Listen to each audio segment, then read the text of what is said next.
So I don't know the name of this person, who this person on this podcast was, but this was a short video that I recently just watched, and it really relates to a lot of the things I'm going around, like I'm going through in my life personally as well. And well, I'm going to talk about it today. So basically the thing with the video was this lady, she said Jesus says this cute thing where it's cute to go and love the people that also love you, like it's a cute thing. And I found it funny, like she kind of, like basically like she's quoting a biblical verse but kind of doing it in a more modern way, like she called it like a cute thing, but it's like it is true that it's like Jesus says this in the Sermon on the Mount, where, and I think he says it other times quoted in the Bible, but the easiest place you can find it is the Sermon on the Mount, where it's essentially like it's easy to love the people that also love you back. It's easy to love your brethren, the people that are actually close to you. But what God wants from us is to love our enemies, right? Love your enemies and love those that persecute you, love those that use you, love those that are not your friends, that are not close. Even the biggest evildoers also love the people that are around them. The most evil people in the world love the people that are close to them and they're allies with them. So it's super, super easy to love those around you. It's much harder to love those that hate you, those that are truly your enemies, those people that truly make you angry, that grind your gears in every which way. So so the question I'm kind of posing today is kind of this whole idea. It's like, how do we actually love our enemies? How do we truly do that as Christians and as people? Because I think there is like an aspect to loving your enemies that is actually better for you. It's actually better for you, instead of having resentment and hatred and anger for people, to love them and pray for them. It's better for your conscience because you're not harboring that anger and hating other people for things that are sometimes maybe even a little bit too petty.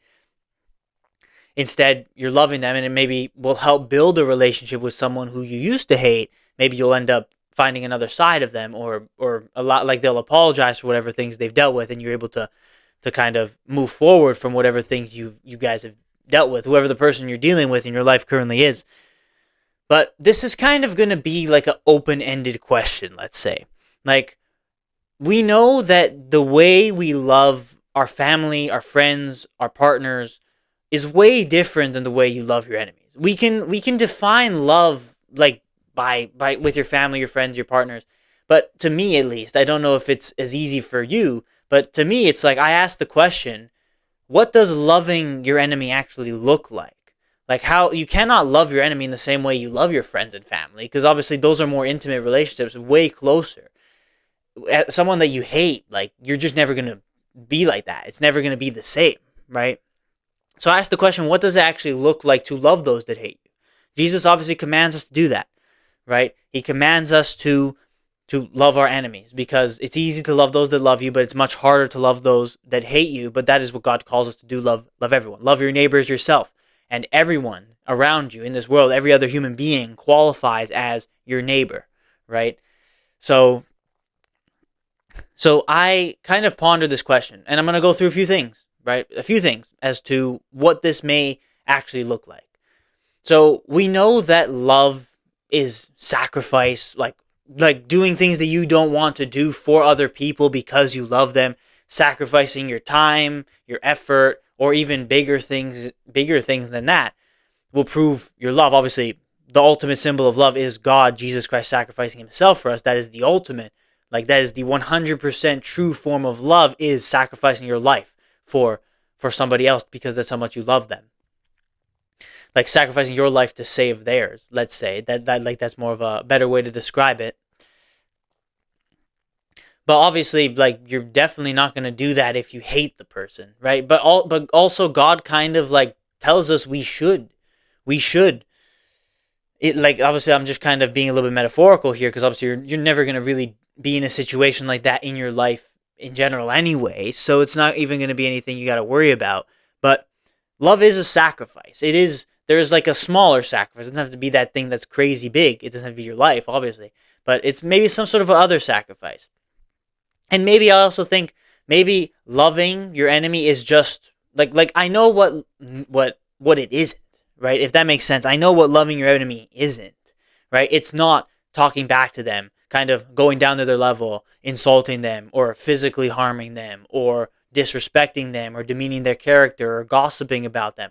That's not what love is. That is not what God calls us to do, right? I think myself, I'm in a situation where I don't think I gossip, but I still harbor internal anger for the person. Like I cannot like I'm not going to say it to them. Like I'm not going to explicitly be out there and flip out over someone. Obviously that'd be horrible, right? Even if they're hurting me. But I'm like, it's not like I don't feel the anger. Like perhaps the anger will always be there whenever someone pisses you off, whenever like you're just dealing with someone that you absolutely hate. And I'm in a moment in my life where that is the case right now. So I think, well, maybe loving is just like, I know what it isn't, right? It is if I were to take those angry feelings and lash out, right, in some way, hurting them even more and straining the relationship even more. But what it is, it might just be as simple as just respecting them, not like maybe keeping those angry emotions inside of you is probably an act of love because you know that you appreciate them. Praying for them to God is an act of love as well. And continuing to do the work that you do, continuing to try your best to make it as good of a relationship as it can be. Obviously, some people are just narcissists. Some people are just a-holes, right? They're just rude people, and you can't really change that. But what you can control is yourself, right? How you react to their behaviors, right? Or whatever they do, whatever the thing is, whatever the enemy looks like in your life.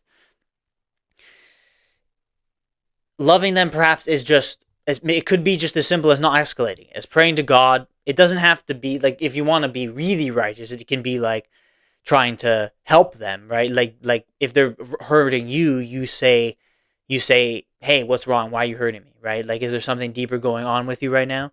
That's like an even greater way. But I think it is enough to love. Love is by continuing to try and make it work, even when it doesn't look like it's going to work, and probably they don't want it to work because they're doing whatever they're doing to be an a-hole to you, or whatever the situation may be. So love could be that much, and it could be sacrificing. Like maybe you sacrifice time to build relationship. I think the biggest thing is in action.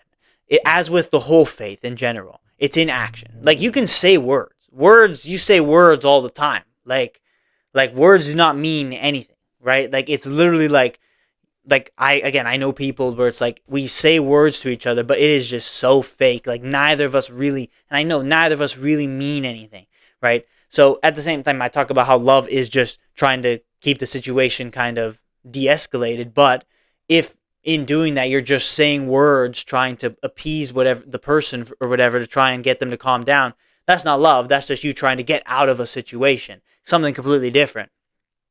So you can say words, but the words at some point just become meaningless and fake. And there's like this internal human perception that we sense when things are fake. And that's why I think love is in action. Whatever the action may look like, if it's a boss that you hate, maybe the action is going above and beyond in your work, in what you actually do. That's an act of love and of appreciation, right? Like it maybe is like the action of coming to them and talking about it. Not just talking just to talk, like the action of actually like trying to fix the situation through conversation rather than just saying empty meaningless words. There's a big difference to that. It might sound confusing, but there's a big difference to that. So those are a couple of ideas. It really is like an open-ended question just for something for you to think about, because I honestly don't have the answer. I'm just kind of spitballing a few ideas. I think it's definitely in action. It's completely different to the way you love your family, your closest friends, your romantic partners. It's completely different, right? But God calls us to love. So how do we do that? How does that actually look like? It's a level of sacrifice, and it is through your actions, not necessarily your words. Maybe there's a component to words as well, but it's like, yeah, you can say I love you, right? I appreciate you or whatever, but like you might not actually mean it, right? You're just saying it just to try and say it. There's a huge difference between you're acting in the moment of love or you're acting out of a moment of just trying to avoid the situation, just trying to not make it worse, right? Just trying to cut that person off from your life type of thing. Or to like spend as little amount of time with them as possible. that those are not acts of love. Those are just you trying to avoid it, trying to avoid the kind of necessary hurt that's going to be coming, the necessary persecution or whatever you're dealing with that's going to come no matter what. So to love them is pretty it's pretty complicated. I think, like, I don't really have an answer to what it would actually look like. I'm literally just giving a couple of ideas, but it is a very, very important thing. I'm trying to figure out what it actually looks like. But if you can figure out what that love actually looks like, maybe it's more obvious in your situation, maybe just my specific situation, I struggle to find the answers, but maybe it's more obvious in your situation just what that exactly looks like. If you can find the answers, then do it, right? Because that's what God calls us to do. To love your enemies. Love the people that persecute you. And they make you angry. Probably that angry feeling won't go away, the hatred won't go away, but it's about realizing that, what God calls us to do is something bigger than just lashing out in anger or just having or harboring any sort of resentment. It is to forgive, right? Forgiveness is a point of love, and to forgive is to say, basically, and to internalize in yourself, yes, they did this thing, but I forgive them for it. Where it's like, I understand their perspective, I understand their situation, so I forgive them for acting out in this way. Sometimes it's super easy to forgive. Sometimes you can rationalize that because you can say, because like maybe someone hurts you in some way, but then you look at them and you look at the life they've had, or you look at some difficulties they've gone through, or a period that they're specifically going through right now, and they just lashed out at you.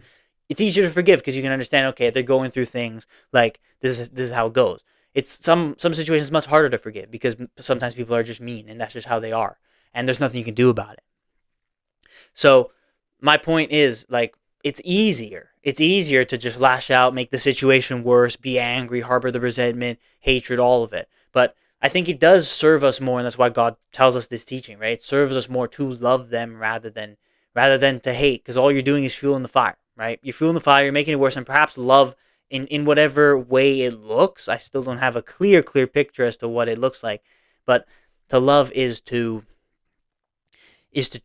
basically like just improve the situation drastically. Like, maybe the actual relationship doesn't improve, but maybe your own conscience improves because you can at least think, okay, at least I tried, right? But this person didn't want to play ball with my grace, with my compassion, with my love, so it's okay. We'll just move on, right? But that's what God calls us to do. Have never ending, steadfast love and grace towards our enemies, not just towards the people that we love and appreciate, because it's super easy to do it, right? Just because, like, you're related in some way and you have a deeper connection already. It's much easier. It's much harder to do it with someone where you struggle, your personalities clash, anger is really there, or whatever, it just feels fake. Like, I have all of that going on in my life right now, and I struggle to deal with how to overcome them. But hopefully, like, again, I read the teaching, I read the word, and I'm like, yes, that's exactly what I need to do. But how does that work? So hopefully I've answered in a way, at least in some regard, how it actually works. But obviously it might be different for your individual situation. So figure it out, right? I think in the essence of it is, it's to do actions of love, like actions that prove that you love and you respect a person. And it is also to sacrifice something in some regard. It doesn't have to be something huge, right? It can just be sacrifice a little bit of time to have a conversation, for example. That I think is an act of love as well. So I think maybe those are the two biggest ones that make the most sense to me as to how to show love to your enemies in a way that is way, way different than the people that you do actually love. So that's all I got for today. I think it's a hopeful message, because we all go through times in life where there are people that get under your skin, and that's just how it is, right? Sometimes people are just rude. Sometimes people are going through things. Sometimes people lash out. That's how it is. It's life. It comes and goes. Right? I'm going through these things right now in my life. I had another situation where there were also people that I really didn't like, but eventually we actually overcame those differences, and we overcame, like, I overcame the anger and resentment I had towards that person, and now our relationship is perfectly fine. We have no problems. It's perfectly chill. Like, we're cool with each other. Whereas the current situation I'm dealing with, it is still like, I think I still have to give more grace to the guy that is kind of pissing me off right now, because like, that's what God calls us to do. Really, there's no other reason why you should do it. God calls us to do it, and it will leave me at a little bit more peace knowing that I at least tried my best to see it through, and maybe he changes, and maybe we actually have a better relationship going forward. And if it doesn't happen, then, well, at least you tried, right? So I think that is maybe the essence and the reason why you would do it, like from a practical perspective, but of course to obey God and obey His teaching, because that's what Jesus tells us to do, right? So just think about, like, it's cute to love the people around you, but it's much more difficult and it takes a lot more out of you, but it's also much more praised by God to love your enemies. And that's why Jesus talks about it. And that's why it's a big thing. And that's why it's one of the most important things of Jesus' teaching is this essence, this idea of love, loving the people that persecute you and hate you. So we have the power to change. It's somewhere out there. It's somewhere out there. So all I do is I invite you, and I hope that you go and do it, right? I invite you to go and do it. Whatever person you're dealing with right now, there's always going to be one person that you don't like in your life. I think at every point, at least one, maybe multiple. Walk with grace, walk with love, pray for them, and pray for yourself, for your strength to not get angry at them for things that they do. And I think these little things, as well as the bigger acts of love, if we can kind of combine them together, we will have better relationships. We will live better lives. We'll be at more peace with these situations, and we'll be able to move forward. So that's what I got to say for today. It was an interesting topic. Again, it's still pretty open-ended because again, I'm just kind of giving ideas, but I still can't really put my finger fully on it. Maybe I've just said the answer and I myself can't really recognize it yet. But when I watch this back, I will figure it out. So thank you for watching. I appreciate you for being here. Love. Love is the message for today, and I hope that you go and do it, not just to the people around you, but to the people that you hate, whatever you consider an enemy in your life. Love them. Love your enemies. That's what God calls us to do. That's what Jesus Christ calls us to do. So without further ado, I'm going to just end this episode right now. Thank you very much for watching. Show your support in any way you can. Like the video, subscribe on YouTube, follow on Spotify. And as always, I'll see you tomorrow for the next episode.